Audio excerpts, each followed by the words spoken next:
എല്ലാവർക്കും സുഖമാണെന്ന് വിശ്വസിക്കുന്നു. ഡെയിലി അപ്ഡേറ്റിലേക്ക് എല്ലാവർക്കും സ്വാഗതം. നാളെ ഏപ്രിൽ 26 തീയതി തുറന്നുള്ള ദിവസങ്ങളിലും നിങ്ങൾ ശ്രദ്ധിക്കേണ്ട വളരെ പ്രധാനപ്പെട്ട കാര്യങ്ങളാണ് ഈ ഒരു വീഡിയോ വ്യക്തമാക്കുന്നത്. വീഡിയോയുടെ വിശദാംശങ്ങളിലേക്ക് കടക്കുന്നതിന് മുമ്പ് കൂടുതൽ ആളുകളിലേക്ക് ഇൻഫർമേഷൻ എത്താൻ ഷെയർ ചെയ്യുക, ലൈക്ക് ചെയ്യുക. ഫേസ്ബുക്കിലൂടെ കാണുന്ന ആളുകൾ ഫോളോ ചെയ്യുക. വീഡിയോയുടെ വിശദമായ വിവരങ്ങളിലേക്ക് വരാം. സംസ്ഥാനത്ത് ഏപ്രിൽ മാസത്തെ റേഷൻ വിതരണം ഇനി വിരലിൽ എണ്ണാവുന്ന ദിവസങ്ങൾ മാത്രമാണ് അവശേഷിക്കുന്നത്.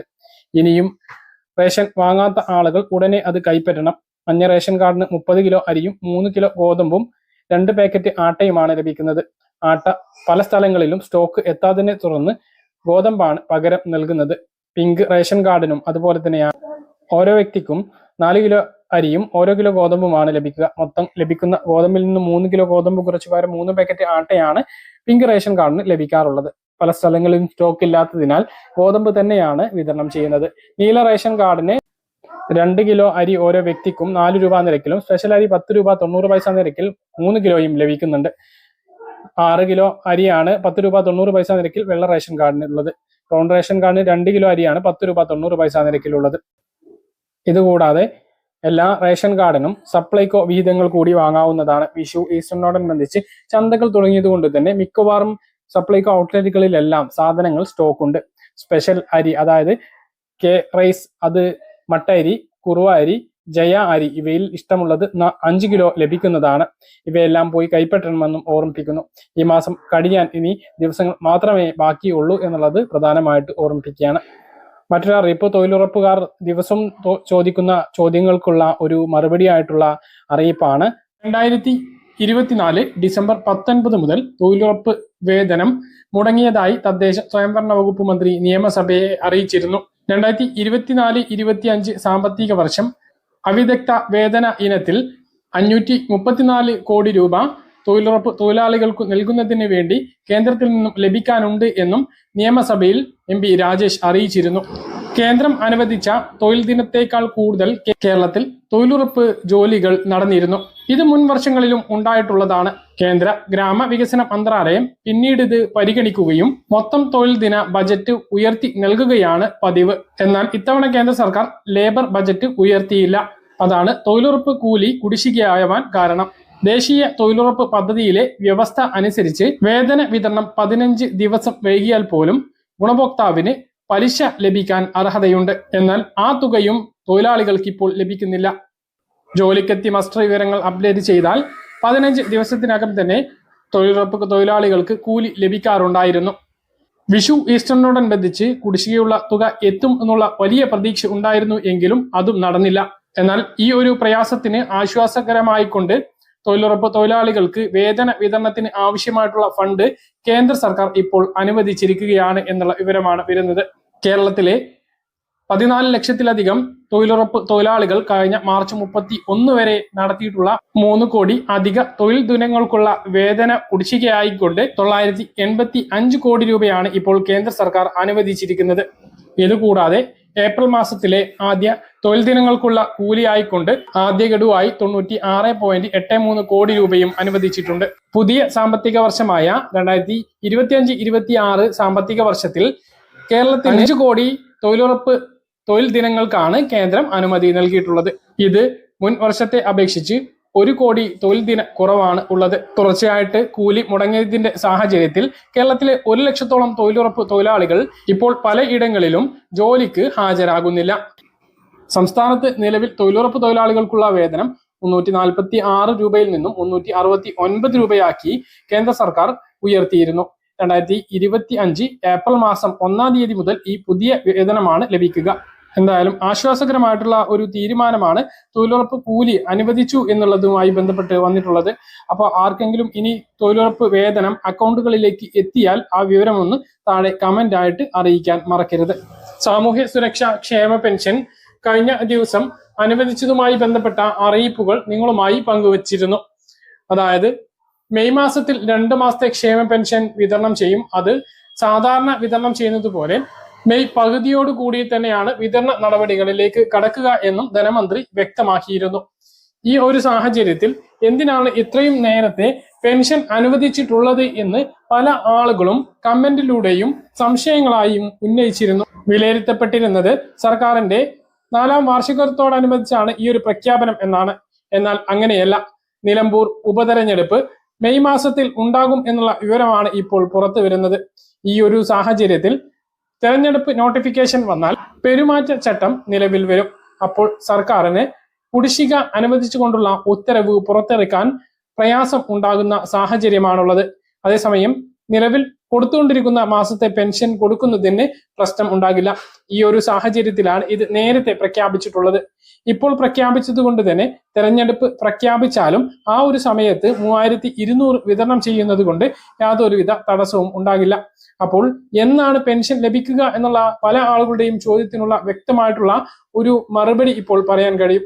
അതായത് ഇലക്ഷൻ കമ്മീഷൻ എന്നാണോ ഇലക്ഷൻ പ്രഖ്യാപിക്കുന്നത് അതിന് തൊട്ട് മുമ്പായിക്കൊണ്ടായിരിക്കും പെൻഷൻ വിതരണം ഉണ്ടാകുക. മെയ് മാസത്തിൽ നേരത്തെയാണ് പെൻഷൻ നടക്കുന്നത് എങ്കിൽ നേരത്തെ പെൻഷൻ ലഭിക്കും. വൈകിയാണ് പെൻഷൻ നടക്കുന്നത് എങ്കിൽ സാധാരണത്തെ പോലെ മെയ് മാസ അവസാനത്തോടു കൂടിയിട്ടും പെൻഷൻ ലഭിക്കുന്നതാണ്.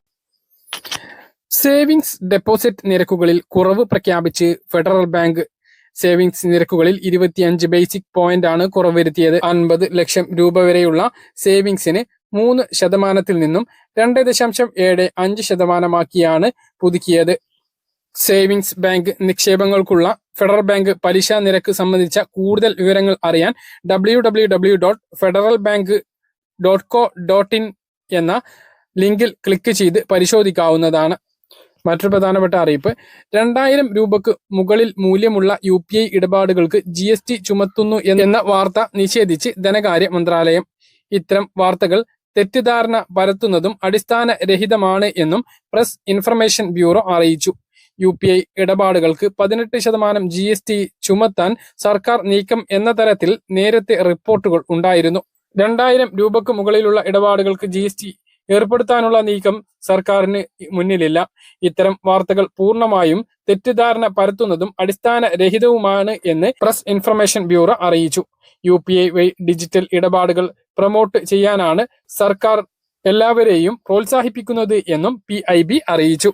ചില ഇടപാടുകൾക്കുള്ള മർച്ചന്റ് ഡിസ്കൗണ്ട് റേറ്റ് MDR പോലുള്ള ചാർജുകൾക്ക് മുകളിലാണ് GST ഈടാക്കുന്നത്.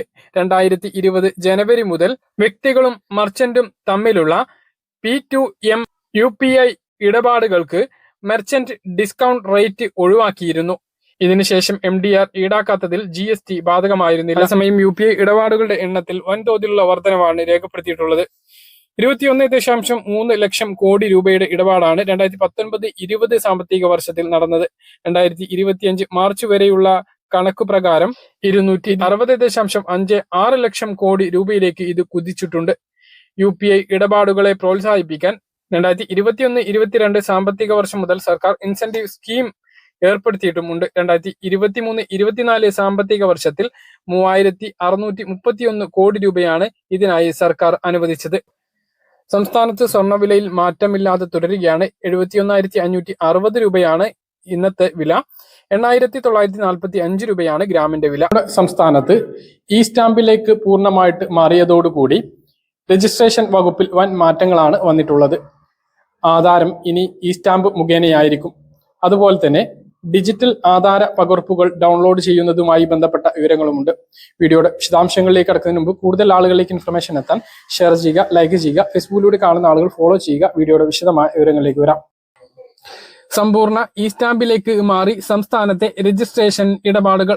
5 ലക്ഷം രൂപക്ക് മുകളിലുള്ള മുദ്രപത്രങ്ങൾ 2017 മുതൽ തന്നെ ഇ സ്റ്റാമ്പിലേക്ക് മാറിയിരുന്നു എങ്കിലും ഇതിന് താഴെയുള്ള മുദ്രപത്രങ്ങൾ പഴയതുപോലെ തുടരുകയായിരുന്നു. ഇതുകൂടി ഇ സ്റ്റാമ്പിലേക്ക് മാറിയതോടെ രജിസ്ട്രേഷൻ മേഖലയിൽ ഇ സ്റ്റാമ്പിംഗ് ഏർപ്പെടുത്തുന്ന ആദ്യ സംസ്ഥാനം എന്ന നേട്ടം കേരളം കൈവരിച്ചു. മുദ്രപത്രങ്ങൾ ഇലക്ട്രോണിക് രൂപത്തിൽ ലഭ്യമാക്കുന്നതാണ് ഇ സ്റ്റാമ്പിംഗ്. സംസ്ഥാനത്തിന്റെ പ്രധാന വരുമാന മാർഗങ്ങളിലൊന്നായ രജിസ്ട്രേഷൻ മേഖലയിലെ സേവനങ്ങൾ കൂടുതൽ സുതാര്യതയോടെയും വേഗത്തിലും പൊതുജനങ്ങളിലേക്ക് എത്തിക്കുക എന്ന ലക്ഷ്യത്തോടെയാണ് ഇ സ്റ്റാമ്പിംഗ് സേവനങ്ങൾ നടപ്പിലാക്കിയിരിക്കുന്നത്. www.estamp.treasury.kerala.gov.in എന്ന വെബ്സൈറ്റിൽ നിന്നാണ് ഈ സ്റ്റാമ്പ് ലഭ്യമാവുക. വെണ്ടർമാരുടെ തൊഴിൽ നഷ്ടം പരിഗണിച്ച് അവരുടെ വരുമാനം നിലനിർത്തിയാണ് സേവനങ്ങൾ നൽകുന്നത്. ഇ സ്റ്റാമ്പിംഗ് വഴി വെണ്ടർമാർ മുഖേന പൊതുജനങ്ങൾക്ക് മുദ്രപത്രങ്ങൾ വെബ്സൈറ്റിൽ നിന്നും ഡൗൺലോഡ് ചെയ്യാൻ സാധിക്കും. വെണ്ടർമാർക്ക് വെബ്സൈറ്റ് ഉപയോഗപ്പെടുത്തുന്നതിന് പ്രത്യേക ലോഗിൻ സംവിധാനവും ഏർപ്പെടുത്തിയിട്ടുണ്ട്. മുദ്രപത്രങ്ങൾ കടലാസിൽ അടിക്കുന്നത് ഒഴിവാക്കുന്നതിലൂടെ പ്രതിവർഷം 60 കോടി രൂപയിലധികം സർക്കാരിന് ലാഭമുണ്ടാക്കാനാകും എന്നാണ് ഏകദേശ കണക്ക്. ട്രഷറി വകുപ്പാണ് മുദ്രപത്രങ്ങൾ അച്ചടിച്ച് വിതരണം ചെയ്യുന്നത് എങ്കിലും ഇതിന്റെ ഏറ്റവും പ്രധാനപ്പെട്ട ഉപയോക്താക്കൾ രജിസ്ട്രേഷൻ വകുപ്പാണ്. ഈ സ്റ്റാമ്പിലൂടെ ഏത് മൂല്യമുള്ള മുദ്രപത്രവും ലഭ്യമാക്കാൻ കഴിയും എന്നത് മുദ്രപത്ര ക്ഷാമമെന്ന പരാതിക്ക് ശാശ്വതമായ പരിഹാരമായി മാറുകയും ചെയ്യും. രജിസ്ട്രേഷൻ വകുപ്പ് ആധുനികവൽക്കരിക്കുന്നതിന്റെ ഭാഗമായി പഴയ ആധാരങ്ങളുടെ ഡിജിറ്റലൈസേഷൻ നടത്തി ആധാര പകർപ്പുകൾ ഓൺലൈനായി ലഭ്യമാക്കി തുടങ്ങിയിട്ടുണ്ട്. കേരളത്തിന്റെ രജിസ്ട്രേഷൻ മേഖലയിൽ സമഗ്രമായ ഇ സ്റ്റാമ്പിംഗ് സേവനങ്ങൾ നടപ്പിലാക്കുന്നത് പ്രക്രിയയിൽ കാര്യക്ഷമതയും സുതാര്യതയും ഉറപ്പാക്കും. ഡിജിറ്റലൈസേഷൻ ശ്രമങ്ങളും സുതാര്യമായ പേയ്മെന്റ് സംവിധാനങ്ങളും അവതരിപ്പിക്കുന്നതിലൂടെ പൊതു സേവനങ്ങൾ ആധുനികവൽക്കരിക്കുന്നതിന് കേരളം രാജ്യത്ത് തന്നെ വീണ്ടും മാതൃകയായിരിക്കുകയാണ്. അപ്പൊ ഏറ്റവും പ്രധാനപ്പെട്ട മാറ്റത്തെക്കുറിച്ചാണ് ആദ്യത്തെ അറിയിപ്പ് നിങ്ങളുമായി പങ്കുവച്ചത്. ഈ സ്റ്റാമ്പിങ്ങിലേക്ക് പൂർണ്ണമായിട്ടും മാറുന്നതോടുകൂടി ചെറിയ രൂപയുടെ മുദ്രപത്രങ്ങൾ ഇല്ല എന്ന് പറയുന്ന ഒരു രീതിയിൽ നിന്നും ഒഴിവാകും. അതുപോലെ തന്നെ എല്ലാവരുടെയും ആധാരം ഇനി ഈ സ്റ്റാമ്പിങ്ങിലൂടെ മാത്രമായിരിക്കും എന്നുള്ളതാണ്. പറഞ്ഞ കാര്യങ്ങൾ കൃത്യമായിട്ട് മനസ്സിലാണെന്ന് കരുതുന്നു. ഇതുപോലെ ഇൻഫർമേഷൻ ലഭിക്കാൻ ചാനൽ സബ്സ്ക്രൈബ് ചെയ്യുക, ബെൽ ഐക്കൺ എനേബിൾ ചെയ്തു വെക്കുക. മറ്റൊരു വീഡിയോയിൽ നമുക്ക് വീണ്ടും കാണാം. ബൈ.